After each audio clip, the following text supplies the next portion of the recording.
Hi, everybody. Hello. Happy Sunday drive. We seem so happy. I'm tired. Listen, we have a rule where we don't complain on Sunday drives because we're like... It's hard. Well, it's like people join us in our car and we want to take a nice ride. And so we always try to... But we're just tired. Yeah, it's just a busy day. So we are just basically driving through a couple of the communities here in the Horizon West area. Not pointing at any homes specifically, but just to give you an idea of what a community that has some, I won't say maturity, because the maturity is still only a few years old. Yeah. But you can just kind of see where the homes are lived in, the trees are starting to grow, the landscaping is a bit more mature. Cute little families outside playing with all their little scooters. But we have a theme for the day. The theme, because, it's YouTube, so we got to be like, and I mean, we want to end up down there, don't we? I guess so, yeah. Yeah, because I want to end up down by the water. Okay. I'm going to end up by Hugh and Sharon's house, in that area somewhere. Okay. If you can get there. I don't know. Anyway, so the theme of the day, because it's YouTube, so we like to have, because we're already on Purple Martin, so okay. The theme is, what can you get for $1 million in Horizon West? But we have a little spin on that. See, that's the thumbnail. The thumbnail's going to have $1 million, and that's why you clicked on it, right?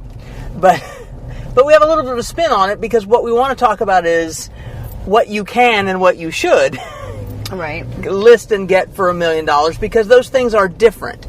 It is in Horizon West. We're just specifically talking about Horizon West, which is the area south of Winter Garden, near Disney, and we just want to talk about like kind of what happened, which is there weren't very many homes selling for $1 million. For a while, right? Mm-hmm. But then... Well, I mean, there were some, but they were here. So we're in Overlook at Hamlin, okay? So they were here on the water and, And you're talking the big, beautiful Taylor Morrison Bishops, Trevisos, Tuscanys, those big, massive, gorgeous... had some back here. Absolutely. Big, beautiful, massive homes on Johns Lake, I'm sorry, not Johns Lake, Lake Hancock? Yes. Which is another big... Go that way for sure. Lake. Yes, I know. Okay. I'm excited because I love these houses are beautiful. So, but then what happened is, and that was in the before times. That's like 2-3 years ago, right? And we're not saying, by the way, that there aren't houses that are worth $1 million. These clearly are. Yes. And have been. And because first of all, there's many reasons. Number one, it's on the lake. Yeah. So the lot premium and the location of it is going to be a pretty thing. Yes. I have to sit up because the sun's in my eyes. Okay. You can put the thing down. It's okay. And then the second piece of it is they're big homes. There's a lot of square footage. Yes. So you have big homes, wider home sites. That's a bigger lot, a little more space on the lake. houses. So 3 factors pre-cuckoo crazy Yep. that justified that these were $1 million homes. Right. On the lake. Yes. With riparian rights, by the way. That's an important thing, too. Amy, what does it mean by riparian rights? Riparian rights means your property line is going to go into the water. So you actually do have the ability to put a dock or a pier or something like that into the water. So you not only have lakefront, you have riparian rights, you have large square footage, and you have a wide, larger home site. Right. So those things help value that home at $1 million or more. Want to know how I'm dumb? I mean, one of the ways I'm dumb? Sure. I used to think that riparian rights meant like it was about repairs, and you were allowed to repair the land that's in the water, and by putting a dock on it or something like that. That's not what it means. But let's just pretend it's a good way to think about it. Or you could just know the actual definition. Okay, I put it on the screen, so now everyone knows. Now we're all smarter, thanks to me and you. Okay. But so you have some stats. Tell me about the stats that you have about what has sold. I don't. You're going to have to go through these stats because I don't really have the stats. Well, you have them, but you're driving. But I mean, we talked about them, so okay. Yeah, no. I mean, stats. I mean, you can go through them. I know that just you go. I'm the numbers guy, so I'll be the. By the way, this is the little public dock that's in front of us. I love this. Just sit 1 second just to look. Sure. So. So if you look through the thing, bless you, that was a very cute sneeze. Sorry.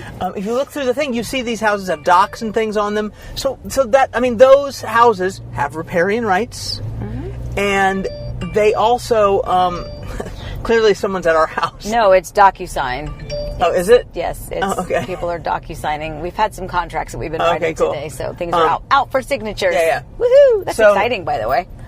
But anyway, so we just passed like United Colonies Drive. There's like a lot of big houses. These are the Taylor Morrison biggins, right? But statistically speaking, okay. So we looked it up before we came here, and so we're talking about Signature Lakes, which we're not going to today, but that's kind of the fall part of Independence, right? Lakeshore, which is the builder there is Toll Brothers, a little more fall, right?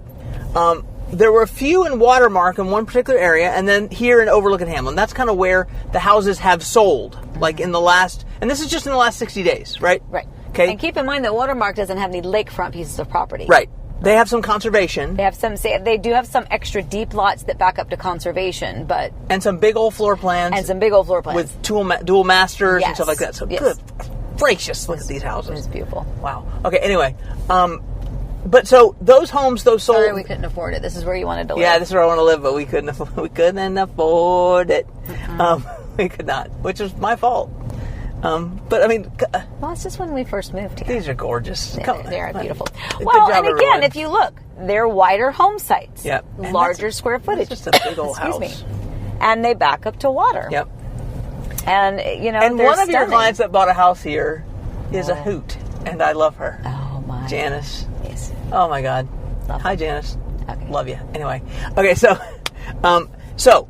the houses that sold in the last 60 days for over $1 million in Horizon West averaged $345 a square foot, which is a lot. That's ridiculous. But it's not because it is compared to the average price. Right. But also, these houses were 4,570 square feet on average. And by the way, this includes 2 houses that were custom in Signature Lakes that sold for over $2 million. So that put like the highest cost per square foot was $500 and some. That's a custom home, right? So that even boosted that number up. Now, then we looked though at what is active, and that's if you're going to go toward Watermark. We're not going to go to the exact house because we're not like price shaming, but I think is that a cul-de-sac? That's a cul-de-sac. So be careful. There's a wee one back there. There's a wee one. Look out for the wee one. Hello, wee one. We'll wave and make sure they know we're not going to. Look at Barbie. Oh man, you are. Okay, you're awesome. That was cool. Adorable. Okay. Anyway, so then we did a little compare and contrast to how. Look at that lake. I know. Holy moly. Somebody's out there on a little jet ski. Yep. Look out for Barbie. You are just hitting the curve there, four wheeling, baby. Okay. We looked at what the active homes were on a price per square foot basis and size, and you can see that some people have lost the script. Yes. Right? So, and we'll do the Hawksmoor example in a minute. But the average price per square foot of homes that are on the market now, meaning they have not sold for over $1 million, is $390 a square foot. So almost $50 a square foot more. And the houses, not surprisingly, because the price per square foot is higher, are 500 square feet smaller on average. Now, again, you lost your mind. Well, but the thing is, also the interest rates have really escalated. Yes. The cute pupper. Inventory has not gotten much better, so the supply and demand piece of it is a little different. It is not much different, but it just seems like there's a philosophy, and we've talked about this before, but I want you to talk about philosophies of listing your home for versus appraisal or just taking a shot. Right. What are the two kind of ways people are doing it? Well, yeah, we've talked about that pretty recently, and I think there's still 2 trains of thoughts for both sellers and for their listing agent, the realtor that you enlist. And it really is imperative that you have someone who understands the market and can advise you. Yes, sometimes you have a seller that is just adamant that they want you to list their home at a specific price. Right. So we understand that challenge may exist. But the reality is that you still have to consider the appraisal.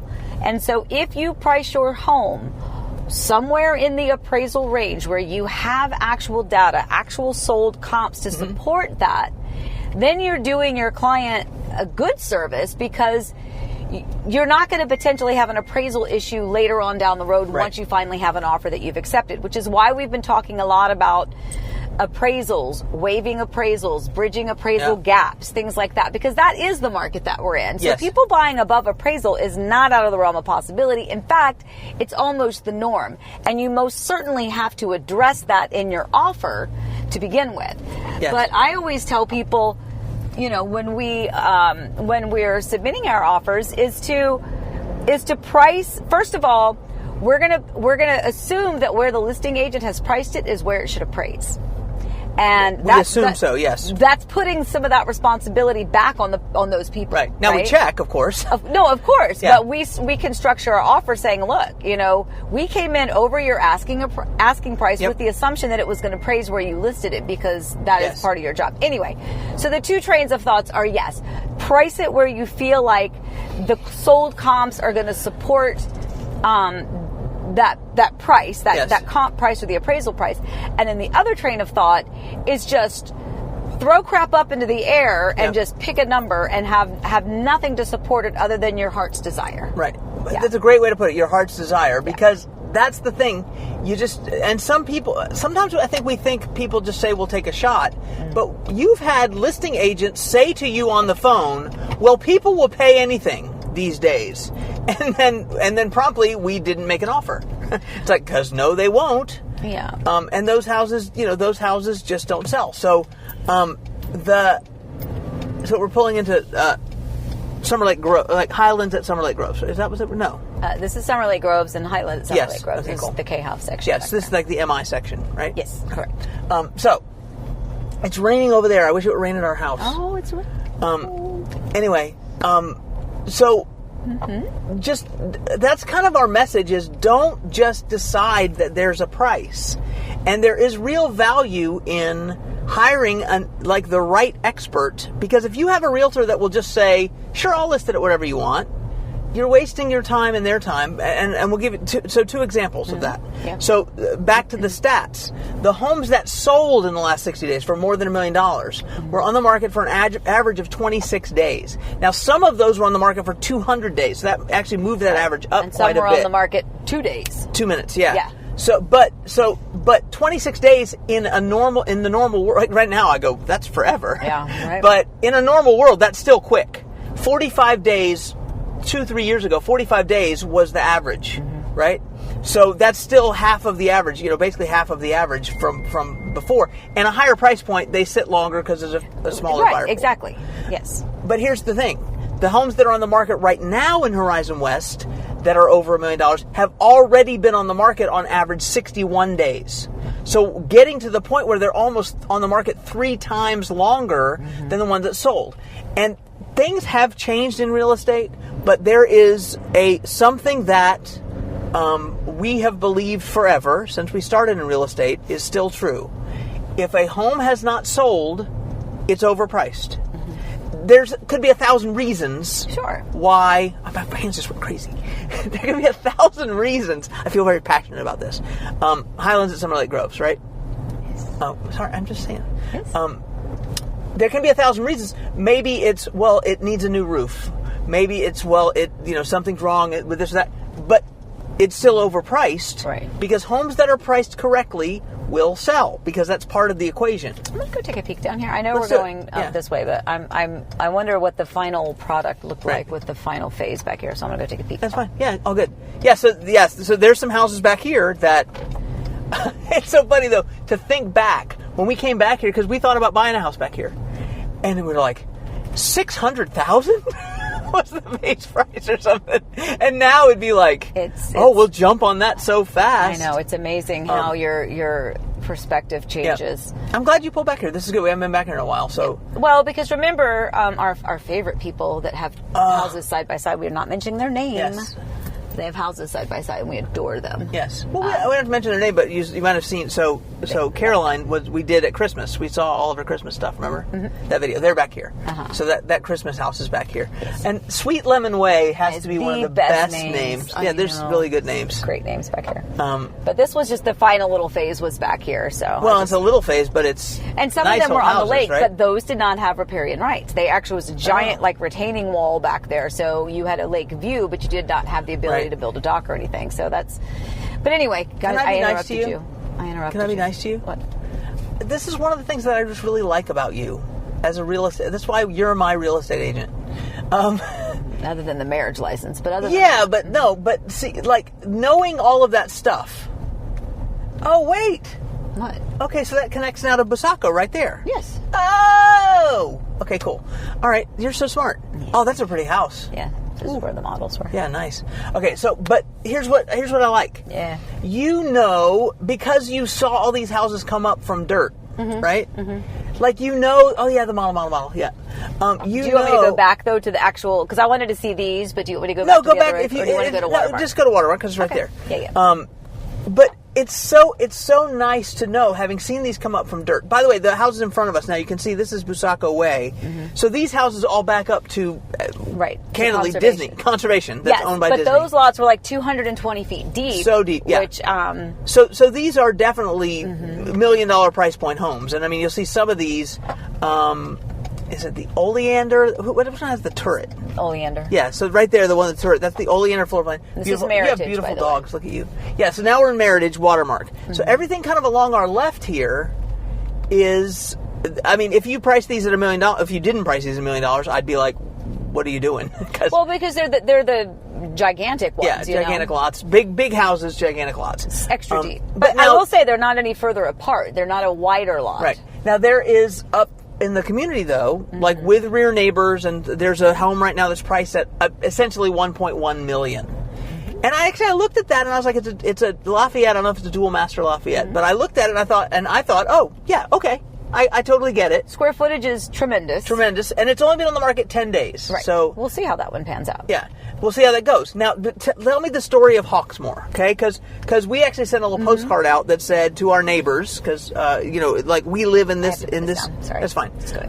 So I mean, we live in Horizon West, and so we told the good people of Hawksmoor, we said, hey, we finally, so Hawksmoor has hit the $1 million price point, right? Mm-hmm. And how do they do that, Amy? Who sold that house? Yes, Amy did. Well, right. and it was a very unique situation, which we don't even need to get into, but it was a very unique and personal situation that kind of manifested and the opportunity presented. And so we had some clients that were in a position to come in high on a home, and they knew it was high, by the way. But by the way, it wasn't high today. No, it wasn't high today. But 30 days later, it's not. But that particular home was, it did not appraise for that. What did it appraise for? It appraised short, but it appraised right where he thought it would, which was $50,000 short. Not terribly. Right, but that was a home that, by the way, was on a 90-foot wide home site. And still is. 90. Yep. 90-foot wide home site, so lots of space between them and the neighbors. The largest floor plan that the community offered, which was just shy of 5,000 square feet. Yep. A massive home on a massive lot with no rear neighbor, a lake off to the side. Go to Lakeshore, just while we're here. No view in front. I mean, not no view. No house in front. A gorgeous view in front. There's a lake in front. Absolutely gorgeous home site. Sold for over $1 million. Then all of a sudden, there's another home that pops in on the market. Not my listing, or I would have advised them not to price it there. Is another home that is, what's the square footage? 1,000 square feet less. Right, and they've priced it for.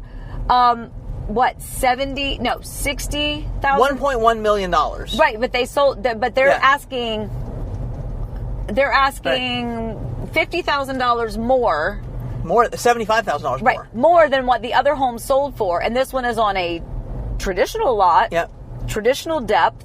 They've got 10 feet between houses. And by the way, it's a beautiful home. House. There's nothing wrong with the home, but you cannot tell me that home is worth almost $1.1 million when the other home that was substantially different And it's just, and we talk in terms of comparables, and the comparable on that house actually sold because we really wanted to buy it with our children wanted to buy it, right. So there was the comp, yeah. So beautiful house, and it was just one of those things where it almost wasn't gonna. The deal was, we weren't sure if it was gonna go through or not, and I mean we were ready to pounce at $675. Yeah. At $675, right? And not that long ago. No, it's the same floor plan in the same neighborhood. Now the house that's listed at 1.1 has a much nicer lot. Yes, it's got water behind it. It's a little bit deeper, but it's not like a lake. It's like pond. It's beautiful. It's Florida pond. Yeah, but it's beautiful. And by the way, can we talk about Florida ponds in a minute? Go ahead. Yeah, sure. But it has a beautiful lot. But when your best comp is 675, yeah, you're a little skewed. There's a little bit of a discrepancy there. There's a disconnect in your pricing strategy. Now that home might still sell. I just cannot imagine and it if will it was sell priced for that at amount. $800, we've got 4 people that would buy it. I know, including our kids. Yes, exactly. At $800, if it were priced where it is in a better position. So it's $300. In our opinion, it's $300,000 overpriced at least. Now, the one thing I want to say though is. You want to meet a Lakeshore, right? Yeah, why not? Just because now this is the fall. Right. So this is the Toll Brothers, the Lakeshore community, where beautiful houses. All of the homes from the very beginning. Like in the very beginning, these townhomes were $400,000. There's one that sold for $8 something. And these townhomes in the beginning were $400,000, and we were all like, "Are you kidding me?" People were going around the corner in that other community buying $260. Yeah. They were buying. Well, no, I'm saying for $400,000 they were buying the Thoreau with Meritage. They were buying big old homes. Again, that was a long time ago. Yeah, but these are beautiful. They the are townhomes gorgeous. included Absolutely. are they have their own style. Amazing. But this is what you would imagine. Right. A Toll Brothers fancy brand community. It's beautiful. You would expect $1 million and $1 million plus, and some of these homes are just ridiculously, incredibly awesome. And again, in Toronto, Canada, or Los Angeles, California, these houses would be $6 million. I mean, it's all relative. It is, and that's important, I think, to always kind of remind ourselves and remind you, this is where we live, and this is what's happening to us now. Right. These numbers are going to be all over the map depending on where you are, but it's really about. I think, again, back to the crazy market, the people being a little bit optimistic and aggressive with their pricing, thinking that they can just slap any number on it and that it's going to sell. Right. And I think that is a mistake personally. We always want our seller to get the most amount of money possible for their home. But part of us doing that in an ethical way and a strategic way is to price it where it doesn't come back to be a negative because the appraisal doesn't happen. Right. And then we lose a buyer. Yep. And then it's a negative thing. Whereas if we price it where we feel like we're in that nugget, we're going to let the market and the crazy buyers be the one to say, look, I see that home, you've priced it right, but I'm willing to pay this much more for it, and I'm going to waive that appraisal discrepancy. Here's my appraisal gap, proof of funds, and kind of go from there. And people have... The buyer pool for people that will max out an offer is shrinking. It used to be there were 10 offers on every house. Now it's still crazy. There's still 4 or 5 offers on a lot of houses. But by the way, 4 and 5 offers on houses that are priced well. There are 0 offers on houses that are priced not so well. There's another one in our community that went on the market just this weekend that our kids have the same floor plan. So we sure hope they get the price they listed it at. But it would be a surprise if they got it. But I mean, it's one of those things where, because considering I just sold that exact same floor plan and it just closed a few days ago at $70,000, almost $70,000 less. Yeah. So their comp and by the way, a better lot. But more importantly, we were sweating the appraisal. Right. And it did appraise, but it was like the buyers came into that knowing that they may have to do an appraisal gap. And so again, it was still a record price, but I think people are going, ooh, record price. Well, I'm going to break that record price. And then they just throw these numbers out there. Anyway. I want to wrap this thought up and then talk about Florida ponds real quick. I know, but because we're sort of talking about numbers, and sometimes I think it's a little... look at the Florida pond and then we'll come back. That is the Florida pond. Sometimes I think it's a little bit of inside baseball. We're talking about this appraisal and that and comps and whatever. So that's why we try to put some stuff on the screen to explain. But I hope that the whole point you'll take away from it is if you're buying or selling, call a professional. And a professional, by the way, will save you money on the buyer end as best they can, but mostly in this market, help you get the house. That's what the buyers want in this market. They want to get the house.